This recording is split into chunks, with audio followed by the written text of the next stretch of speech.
Jersey's own Zach Gelb. Or maybe it's Pennsylvania. Anyhow, it's one of the two, I'm pretty sure. The Zach Gelb Show continues On Fox Sports 920, The Jersey. Welcome back in, 5:16 for the Princeton Orthopedic Associates studios on a Tuesday. This is the Zach Gelb Show. Number, as always, 609-919-9200. A lot of rumors surrounding the Philadelphia Eagles. Will they land Alshon Jeffery? Will they land Torrey Smith? We'll now be joined by someone that knows a lot about football, more than most, and that's Benjamin Allbright, who does a tremendous job covering the NFL, and he joins us right now on the Zach Gelb Show. Ben, how are you? Thanks for a few minutes. I'm doing great, man. Thanks for having me. Well, thank you for coming on. So in regards to these rumors about the Eagles targeting Alshon Jeffery and Torrey Smith, what would it take to get one of those wide receivers? Well, it would take draft picks and possibly a body in return as well. You know, the Alshon Jeffery stuff floating around, the Bears are kind of shopping him, but I don't know how serious that is on the Eagles' end. With regard to Torrey Smith, they've definitely inquired about Smith. They're not the only team. The Niners are looking for a little more back, I think, than the Eagles want. I was told yesterday nothing imminent on that front, but, things may change. I was also told on a Thursday night Sam Bradford was definitely not going to be traded, and then Saturday morning he was, so. Yeah, we definitely understand how that works in the NFL. And I'll say this. I would be intrigued by Alshon Jeffery. I think it would be a no-brainer to bring him to Philadelphia. Torrey Smith, with that salary cap and that cap hit, I would not think it's a good fit for the Eagles. I know they need a deep threat, but to me, he's only a one-dimensional player. I totally agree with you. He is a one-trick pony as far as that kind of stuff goes, but that is a trick that the Eagles currently really don't have in the arsenal. The cap hit would be surprising to me that Roseman would bring that on, given the salary dumps and the things that he's done this offseason. It wouldn't fall in line with what seems to be his cap management style. But, again, don't put anything past him. Howie's a wheel-and-dealing guy, and, you got to think he's up for GM of the Year with what he's done, turning these Eagles around as quickly. No question. Do you think that Howie Roseman would bring in Alshon Jeffery, even if they don't necessarily have a deal done for next year? Would that be something that the Eagles would do, or would they give up a third or fourth as for a rental and then try to get a deal done after the year, or do they only make that deal if they're really confident they can get a deal done for next year? I would think they wouldn't do it without the confidence that they could get a deal done. You don't really trade for a rental, even with what they've got right now. Even with the team that they've got right now, I don't think Alshon Jeffery is the difference between a Super Bowl and not for this team. So I don't think that you give up draft capital to acquire a guy that's not going to necessarily be the difference in a Super Bowl. I like these rumors, and I know that they may not happen because that's what you have right before an NFL trade deadline, and you rarely see these types of trade happen in season. Though I do like this aggressive approach from the Eagles because we saw for so many years Donovan McNabb have no ones to throw to, and I know he had T.O. for that while, but it did not last that very long. And Jordan Matthews, I look at him, Benjamin, and I think he's a good player, not a great player, so they definitely need to add someone else, and I do like this aggressive approach from Howie.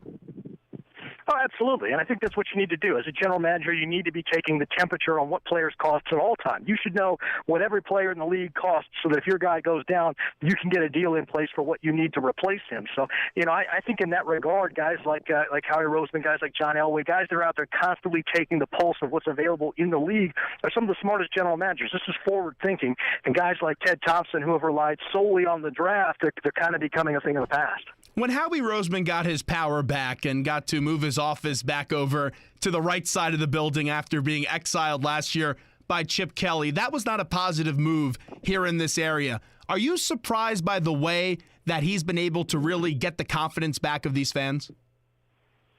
No, I'm honestly not. Howie's a bright guy. I think people got too blinded by, Chip Kelly-itis, the scheme, the successes at Oregon. We're going to do something different, some of the gimmicks and things like that. And they got blinded by the flash and the glitz, and they missed, what was the solid football mind. The Eagles were a solid football team with solid personnel decisions prior to all this. Then all of a sudden you get Kelly in here. He wants that much power. You get in there, and these personnel evaluations go downhill, and you're left with a shell of itself. I think Howie's proven himself not once but twice in this regard. I know that you've had reports out there already that Tom Herman is maybe very getting into that Texas job. With Chip Kelly, everyone talks about him going back to college possibly. Do you think he's considering that right now with the team that he has in San Francisco? Well, I can tell you this: from the Oregon side of the house, they would be thrilled if they could get Chip Kelly back. They would dump Helfrich in a minute to do it. Whether or not Chip is ready to do it or not, I couldn't say. I will tell you, Chip Kelly did not enjoy the recruiting part of being in college football. That was his least favorite aspect of it, so that's why he enjoys the NFL, would prefer to stay. But in the end, if you're not working in the NFL, you got to find work, you got to eat, and I suspect he'll be back in college at some point. Benjamin Allbright with us right now on Fox Sports 920 The Jersey on the Zach Gelb Show. Let's get into this matchup a little bit on Sunday for the Birds against the hated Dallas Cowboys. How do you think this Eagles defense fares against this Cowboys team? Because they were exposed, that defense, especially their linebackers, up against a pretty darn good offensive line in the Redskins. Yeah, I think Philadelphia really has a shot in this game. I love the fact that you get to see Dak Prescott and Carson Wentz, two rookie quarterbacks go head-to-head or, against each other here. But I think that the Eagles' aggressive style of defense, this style that Jim Schwartz has brought the best out in this Eagles defense, is going to be the difference in this game. If you can get to Dak Prescott, if you can force him to get rid of the ball quickly, we saw a couple of instances of that a couple of weeks ago. He had some flubs. That's the key to getting at him. Getting at him and fluster him early. Don't let him get in a rhythm. Don't let that run game with Ezekiel Elliott get rolling downhill, and you can beat the Dallas Cowboys. Ben, it's amazing how many rookies are in the league this year and how much success they're having, and we've seen that with both of these teams. Each and every week, I'm impressed by Carson Wentz, just how his demeanor is at the line of scrimmage. You see Ezekiel Elliott having a very good year in the National Football League. People are talking about him being an MVP candidate. And then Dak Prescott has done a sensational job and, to me, has won that job in Dallas, and I wouldn't go back to Tony Romo. How do these rookies look so cool, calm, and collective? I think, part of it just is coaching, and I think part of it is some of these guys like Carson Wentz or, like Dak Prescott maybe come in with a little chip on their shoulder. Carson, they tried to say that Jared Goff was the most pro-ready guy. They tried to say that Jared Goff was going to be, this, that, and the other. Well, the reality is Jared Goff was an air raid quarterback who came out of a crowdsourced read system out there at Cal where he didn't even make his own protection calls. The center did. It was always check with me on the other side. On the other side of the ball, Carson Wentz, played for a smaller school up there, North Dakota State, kind of regionally hidden a little bit. You come in with that approach. Like it's me against these guys. These guys are saying I can't do it. Well, you come in there and do it. Carson Wentz, by the way, never had a B in his life. Straight A student, smart guy. How much do you factor into that, the smart aspect of it and his grades? Because we hear that all the time, and I don't know how that translates over to the NFL. But as someone that covers college so much, how do you translate that? Well, I think it comes into work ethic. There's some guys who are naturally smart, and that doesn't necessarily translate. We all seen Ryan Fitzpatrick, of course, went to Harvard, and he's not exactly the epitome of quarterbacking greatness. But, a guy like Carson Wentz, who's a hard worker, he will outwork you to get those grades. He beat his coaches in to watch coaches tape, both in high school and in college, and now in the pros. Anytime you have that kind of work ethic, and then you've got those raw tools on top of it, you're going to be a success. We've seen before the Eagles get burned by Dez Bryant. That game with Bradley Fletcher at cornerback does ring a bell to me. They lose Ron Brooks. What's the approach against Dez Bryant as he returns this week? And how healthy is he? Is he 100%? Well, he's not 100%, but he feels like he's about 90, 95% good to go. And 95% of Dez Bryant's still a darn good football player. So what you need to do is you need to press him at the line, try to roll him with an outside release, roll him toward the sideline, and then use rolled coverage over the top with a safety. You're probably going to want to play a two-deep man under type defense. That way you can't, he's not beating you over the top. Benjamin Allbright with us right now on the Zach Gelb Show. Ben, let's just take a look at the Giants real quickly, because this is an organization that is known for their way to be classy, and they're really a model franchise in this league. I don't like the way that they've handled this Josh Brown situation. They finally released him today.